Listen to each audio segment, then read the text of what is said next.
So I'm here with Dr. Margaret Flowers. Dr. Flowers is running for the U.S. Senate seat in Maryland. That's correct, right? Maryland? Yes. And as a Green Party candidate, right? Seeking the nomination of the Green Party, correct. Great. So for people who don't know, I guess for people who are in the progressive community or maybe watching the Goodman's program, have seen you before, familiar with you, what's been your path, sort of? You're a pediatrician. How'd you end up here? Sure, thanks. So yes, I'm a pediatrician. I've lived in the Baltimore area for about 30 years now. I went to medical school and did my training here. Raised my 3 children. They're all in college or graduated. And I left practice in 2007 after about 15 years of practice because I was really frustrated with the way that our healthcare system doesn't work. It's not about health, it's about profit. It makes it really difficult for people, health professionals to deliver good quality care. So I was trying to balance advocacy and practice and parenthood, and that didn't really work. So decided that advocacy was just really important because I saw a lot of good doctors leaving practice. So started out in health policy. I worked at the state level and the national level, and that just really opened my eyes to a much broader path about kind of the level of corruption that we see in our government, the influence of the industries over our policies, makes it so that really we can't just work on health care in isolation. We have to see it as part of the broader struggle for social, economic, and environmental, racial justice. And really it's by working together that we build the power, the political muscle to actually make these changes happen. So I was active in organizing the Occupy movement, and then just ever since then, I've been working on movement building and how we build this political power. Right. So, why the Green Party? Well, the way that I look at it, we have 2 major parties that dominate politics in this country, the Democrats and the Republicans, and both of them are funded by, Wall Street interests and dominated by those interests. The real, fundamental problem that we have right now is corporate power versus people power.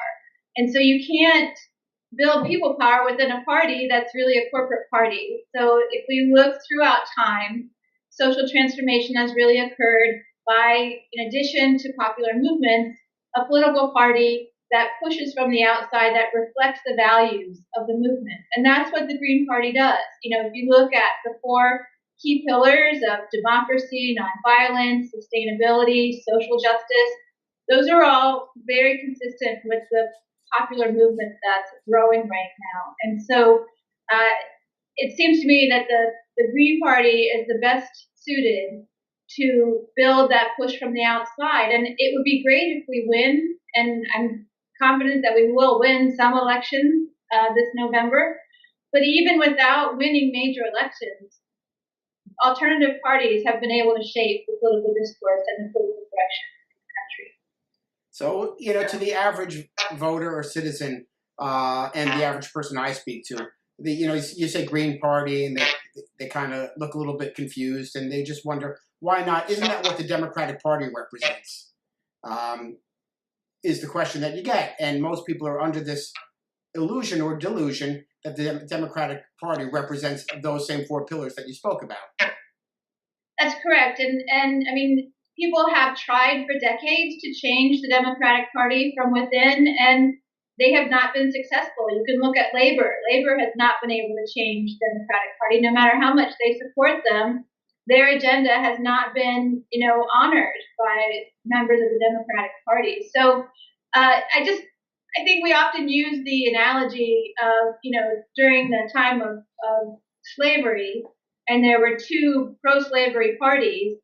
Would you have voted for a pro-slavery party if you were anti-slavery, or would you have voted for the abolition party? And it's the same thing now, 2 pro-corporate parties. If we want to change the agenda, we can't empower them by giving them our vote.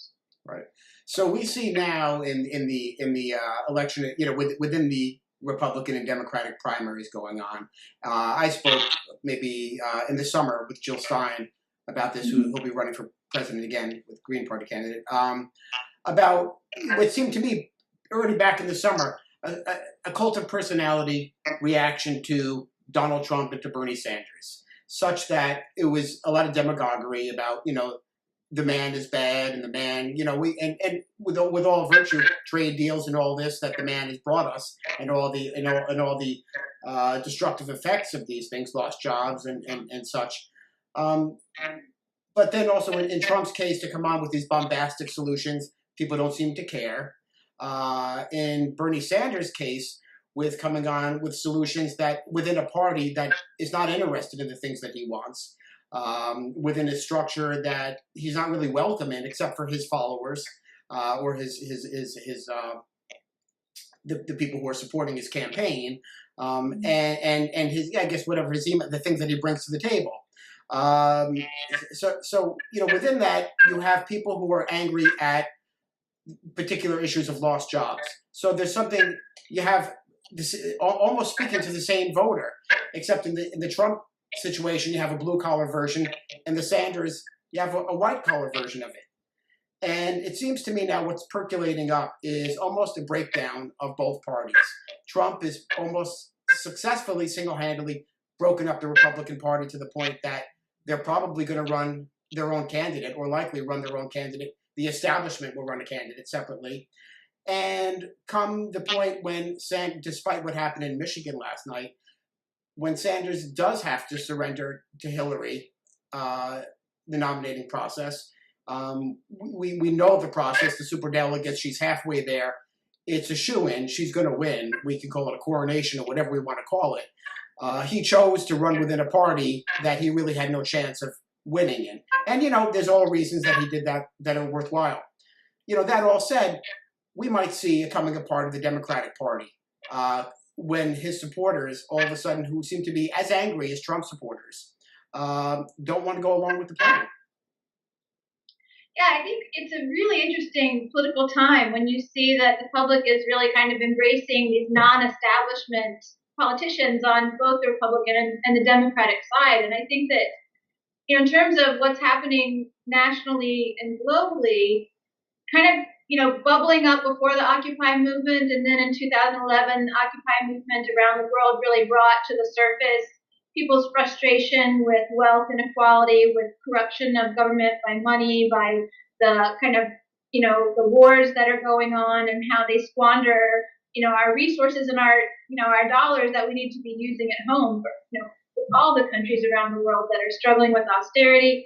So all of that kind of set the stage here for, Bernie Sanders' message to really resonate with people. And I think, Trump's message seems to resonate with people on that side as well. And it's interesting how in a number of countries we're kind of seeing these political upsets that you don't expect. Look at, Jeremy Corbyn in the UK, or the rise of Podemos in Spain, and Syriza in Greece. And so I think that we're just in this really interesting time. And so I'm not sure what's going to happen, this fall with the presidential elections. I know that that both systems are pretty rigged. Both primaries, the Republican and the Democratic primary, are very rigged. And so what's going to be the fallout of that as more and more people kind of see that level of corruption and really the stealing of their political power. I think that, throughout, the last 10 years, we've really been kind of pursuing this path of trying to stop policies that are harmful and build up alternatives to take their place. And so I think that's another reason why it's so important for us now to build a strong Green Party. Because as things start to crumble, as this political vacuum is created, if we do our work now to build a strong Green Party, and based on the values that we have, I think we'll be in a good place to try to push the political agenda, towards a more just and sustainable and peaceful agenda. And what I get from that is that, different than what, say, Bernie Sanders is talking about is what he calls a political revolution. It's still a pretty top-down orientation. Exactly. And his from what I could see, the revolution consists of people contributing money, voting for him, and then maybe, if he becomes president, cajoling their congressperson to pass legislation on his behalf, which also doesn't make much sense because he's already let us know that the process is rigged and they only respond to money. So unless there is a building up of like what you're doing, running for office, or people running at even lower levels, down local levels, seating offices with a progressive agenda. Yeah, I mean, we see now with Obama. I mean, he was so stymied. I mean, he had, all the good intentions coming in, to some extent, but was still, even a moderate agenda he couldn't get through. Well, I don't know that I can say what Obama's intent was. I think that he is showed through his campaigns that he was pretty close to Wall Street. He showed through the people that he appointed to the various positions that he wasn't really bringing forth any kind of a radical position, Right. and he gave up his power. I mean, he had this tremendous grassroots movement behind his election in 2008. Completely turned that off. He had really wanted to push through some meaningful legislation, and I don't consider the Affordable Care Act meaningful. I see it as actually taking us in the wrong direction. He could have done that. He could have, with strong leadership and continuing to have a grassroots base that's activated, he could have done that. And it's interesting because now, at the end of his presidency, when he's trying desperately to push through this international agreement, the Trans-Pacific Partnership, now he is activating his base, and he's got Organizing for America, which came out of Obama for America, holding house parties to drive people to support the Trans-Pacific Partnership. So obviously he had that power. He just chose not to use it. Right. Good point. And with Bernie Sanders, if something fluky happened and he actually was elected, he would need people pushing on him in order to do the right thing, because he himself is not as strong on the positions that he should be, and has not had a history of really, he's more kind of tried to work with the Democrats in Congress than to really challenge their agenda, and has really tried to use opportunities to slip things in that are beneficial, but hasn't really tried to challenge the whole paradigm of how public policy is put forth and who it benefits overall. And the one thing that he doesn't say is something that Kevin Zeese, I should say, who is your partner, co-editor on the Popular Resistance Project, we spoke about last week about neoliberalism. Bernie Sanders never seems to bring that term up, and I guess it's sort of, he'd be out of the party if he didn't kind of, bring that up. But there's another term that kind of piggybacks with that called financialization. That people just are not aware of. When I speak to, you just mentioned, and people go blurry. Could you talk a little bit about what that is and how that's impacted not just the economy, but the society? So I take from that you're talking about like financial capitalism and how the basis of our economy has shifted from really one of manufacturing and production to one of creating wealth kind of out of thin air from these financial products. And we're really in this interesting kind of, we call it predatory capitalism, and because it really is about exploiting people, exploiting resources, and it's really a very unstable system. So much of our money actually is not actual physical money that's in circulation.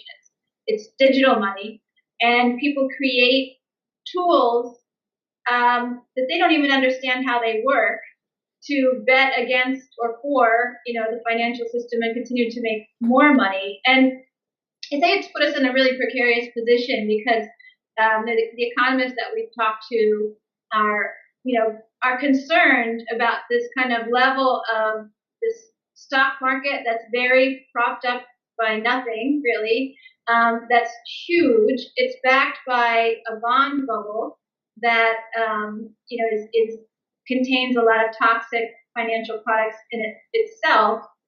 We have this kind of in 2008, we had the hedge funds and these kind of products that I don't think anybody really understood these kind of toxic bundling of financial products. And instead of, when all that kind of fell apart in the housing bubble, instead of holding those CEOs of the banks and the investment firms and hedge funds accountable for those toxic products, we just let them go. And now that those hedge funds, those derivatives and things have ballooned to be, I think, somewhere around $600 trillion which is like 8 times our global domestic product. So it's going to be interesting to see what happens over the next few years, because it looks from the outside that this whole kind of financial system is really unsustainable and unstable.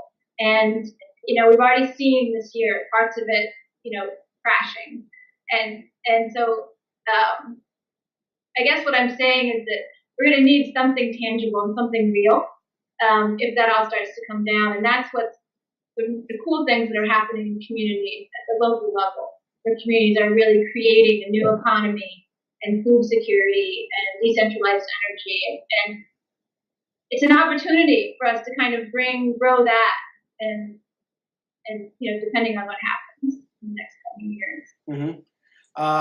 There was a piece this morning in Counterpunch, which is a great website, counterpunch.org, if people don't know about it, if they're looking for good progressive writing and articles, independent articles. But it was titled "The Financial System is a Larger Threat Than Terrorism" by Paul Craig Roberts. And something that I've been saying for a long time is that we got to put out there, the terrorism, the boogeyman, the person on the other side of the world.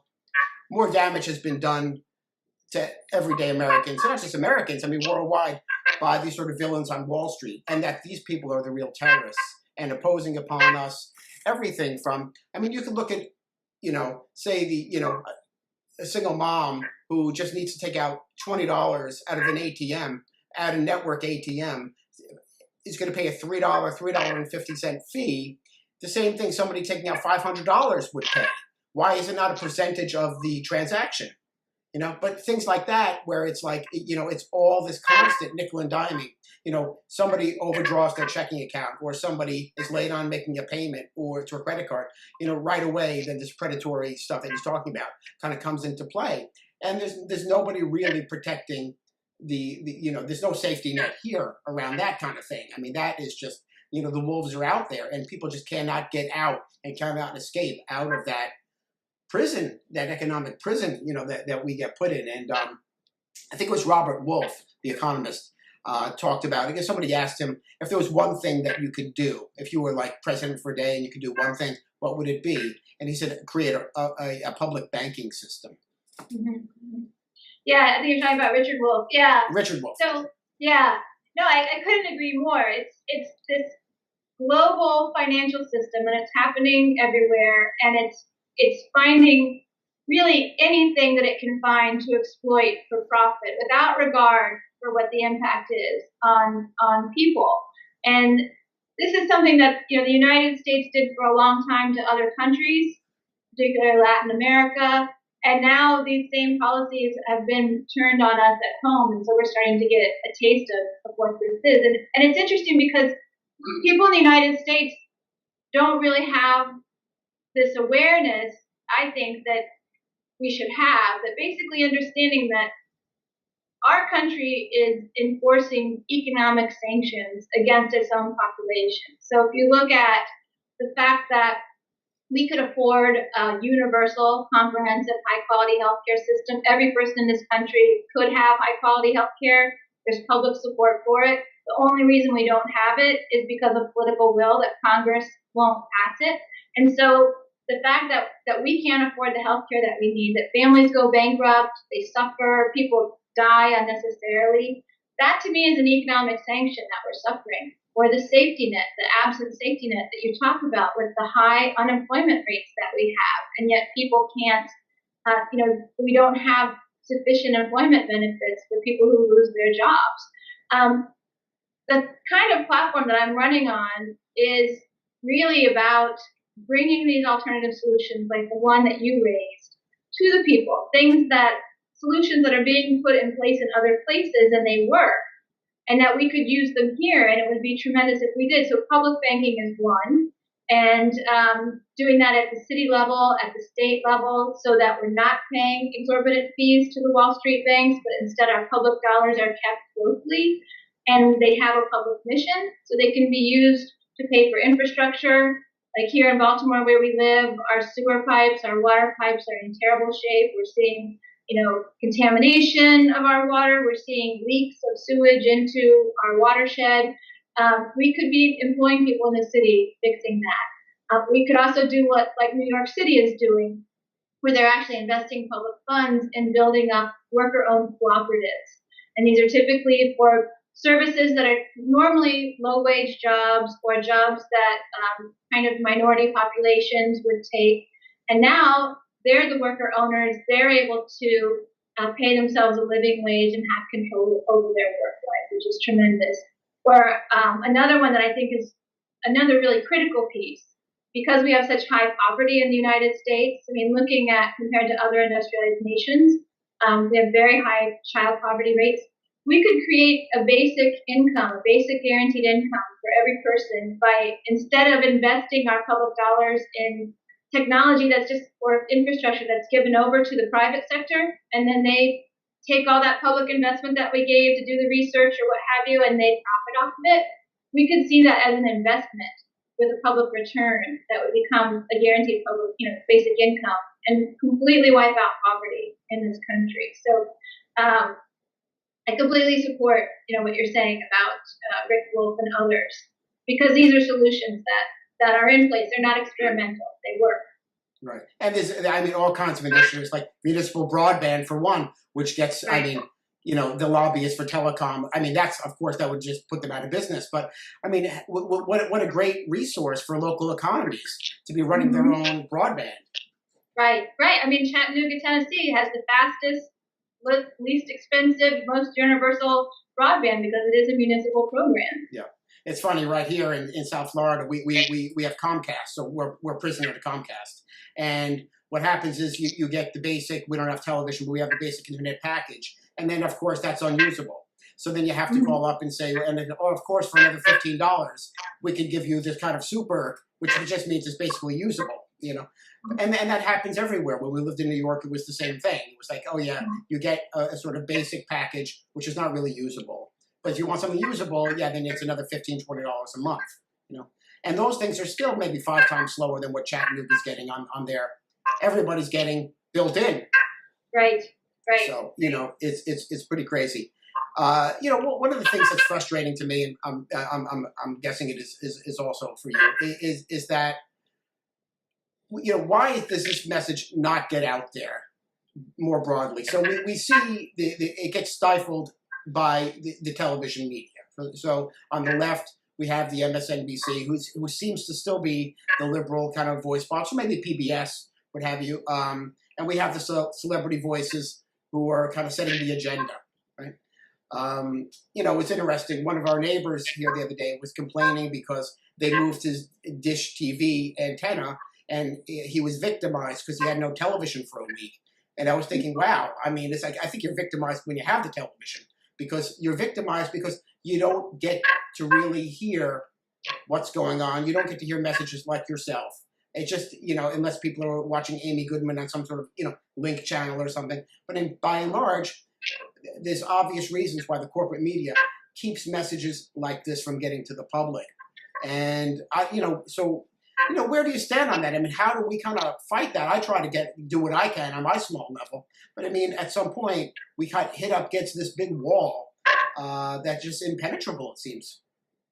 Well, and we're a household that has no television, so I urge your viewers, if they haven't done that, it's great to get rid of your TV. We haven't had one for a while.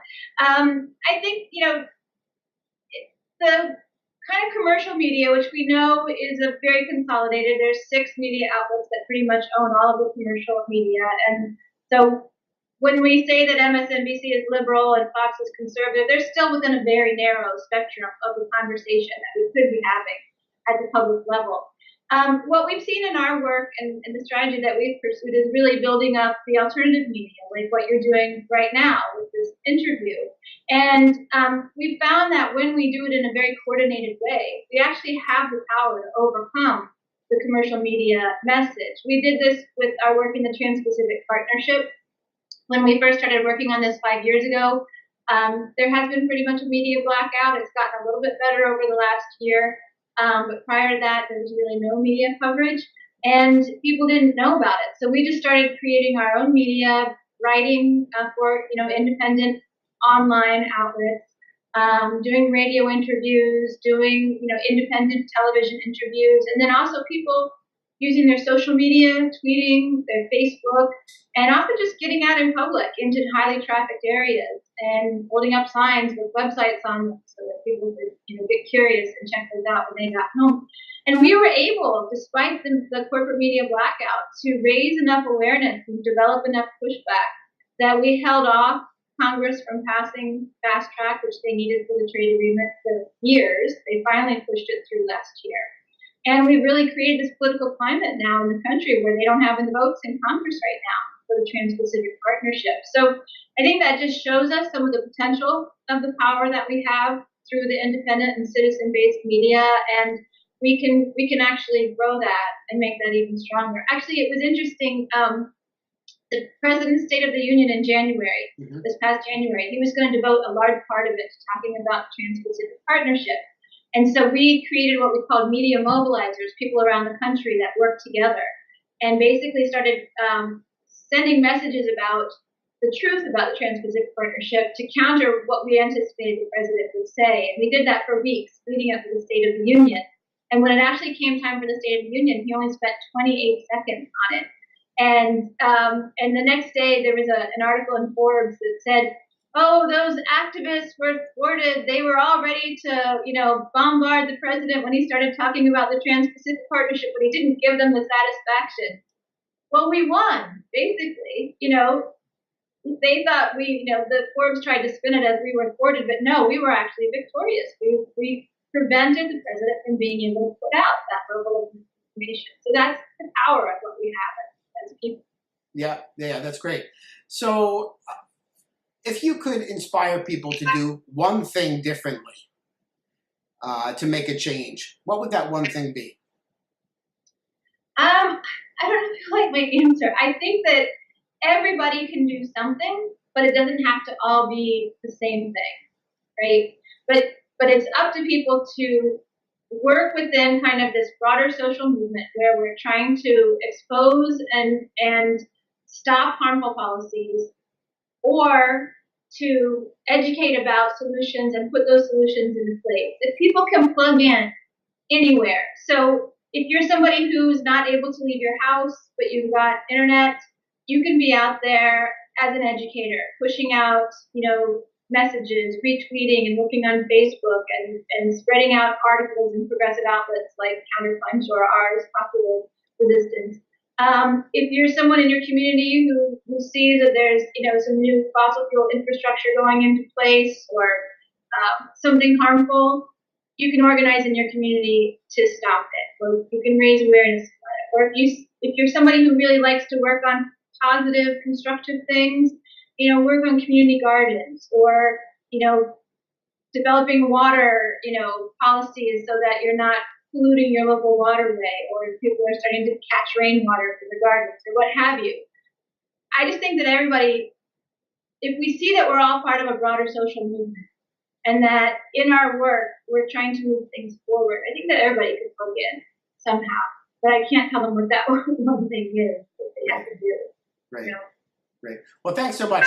We're going to make sure that we have links to your website so people can find out about your campaign and to the projects that you're working on.